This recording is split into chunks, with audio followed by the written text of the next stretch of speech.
What's up, guys? Brandon here, and happy Friday the 13th. And rightfully so, for Friday the 13th, we're going to be talking about our boy, Jason Voorhees. I think I'm pointing at him. Who knows? But yeah, it's October. It's Friday the 13th, and let's talk about my favorite Friday film, which is Friday the 13th, Part 6, Jason Lives. I just really love this film. It's just so much fun. It's not like a cinematic masterpiece or anything, obviously. None of the Friday films really are. But honestly, you can just sit down and watch this and just have a great time. So today I'm going to be doing a little review on it, and we're just going to celebrate the chaos that ensues at Camp Crystal Lake with Jason Voorhees. Okay, so this film was directed by Tom McLaughlin, and he really had a new idea for the character of Jason Voorhees, and technically a new whole idea for the franchise of Friday the 13th. As many of you would know, Tom McLaughlin was heavily influenced as a kid by the older monster movies, mostly Frankenstein, and from the get-go, you can obviously tell the inspiration, because Jason in the beginning is resurrected, and that is one of the best parts of the film. I think Jason's resurrection in the beginning of the film with Tommy and his friend there are just, it's just perfectly set up. Just the lighting, the cinematography, and the thunder they've added in the lighting, and how it begins to rain once Jason is resurrected and he tries to throw the gas on him and he can't set him on fire or nothing. And it's just a very well done opening scene and an awesome Jason resurrection scene. And you can obviously tell this is going to be a little bit of a comedic film, because as you all can tell, Jason kind of spoofs GoldenEye, which is really weird I bet that was really weird for people going into this, but after the benefit of hindsight, we realize, okay, this is just what they were going for, and this is awesome. And it's really great how much the horror and the comedy is at a perfect balance in this film, it feels like. And in most Friday films, there's not an amazing standout performer usually, but in this film, they have some really great performances. Tom Matthews and Jennifer Cook, and can't remember his name right now. I kind of feel bad, but can't remember his name. The cop that played Meg's father, he did an amazing job, just all around. Really, especially Tom Matthews as Tommy Jarvis. He just was so determined, and what I like so much about this Tommy Jarvis is he wasn't a crazy person in how he was in Part 5. Now, that Tommy wasn't bad, I just didn't really enjoy that actor portraying him. I think Tom Matthews is the definitive Tommy Jarvis. And of course, a Good Friday film is also justified by how good the Jason was.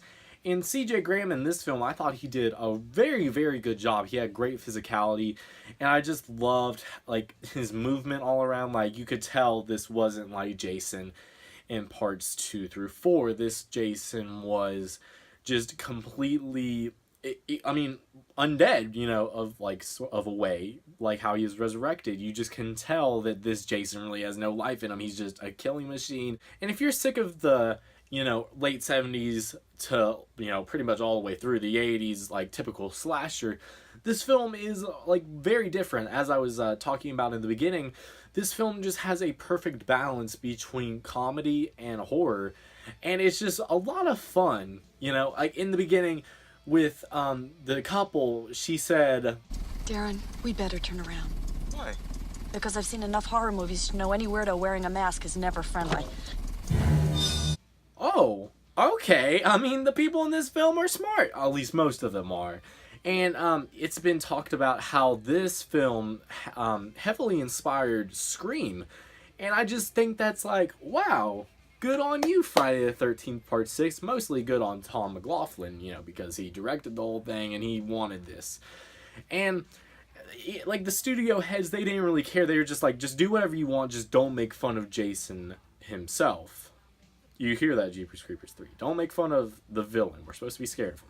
But anyways, yeah, I just thought the horror and the comedy were perfectly balanced, and you just felt as if you weren't just like all tensed up and you're all just like, okay, just kill, kill, kill. You just there was comedy. It was fun, and I just really like that about this film. It's not just a typical Friday the 13th film.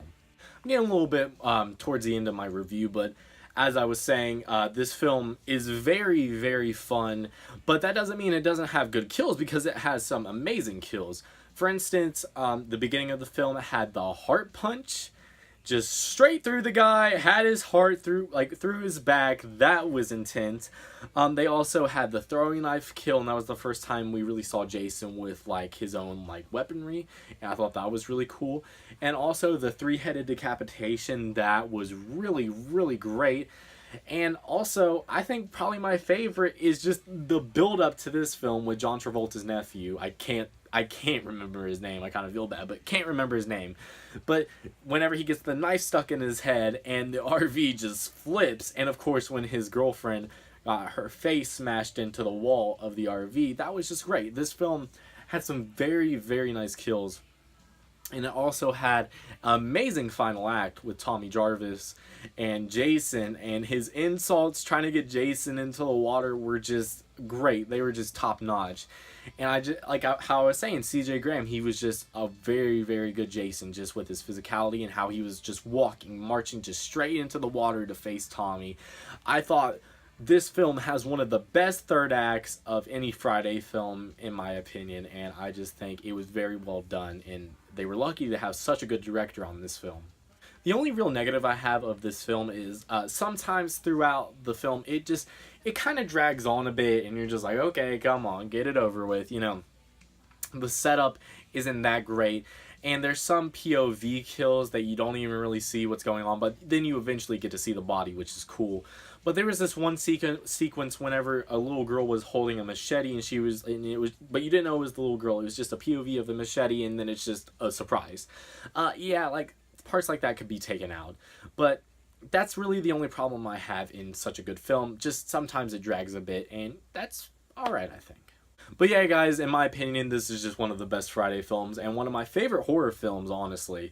And yeah, if I had to give it a rating, I would give it a 4 out of 5. It's just a very, very fun film. It's not perfect by any means, but just in my opinion, as a slasher film, and really as a horror film in general, is very fun and very evolutionary, especially with how popular Scream became. They even talked about how Friday the 13th Part 6 really they were like, oh, this could work. But yeah, that's just what I thought about it, and I would like to hear your opinion. Have you seen it? Would you like to see it? If you haven't seen it, you really should, because it's a very fun film, especially to watch on Friday the 13th, and it's also a very fun film to watch in October. But yeah, guys, thank you so much for all the support. I really appreciate every view I get, and I appreciate all the comments that are left. I really sincerely appreciate it. If you enjoyed this video, make sure to drop a like, please, and subscribe if you haven't already. So thank you so much. Yeah, I'm about to go play some Friday the 13th the game. So I'll see y'all later.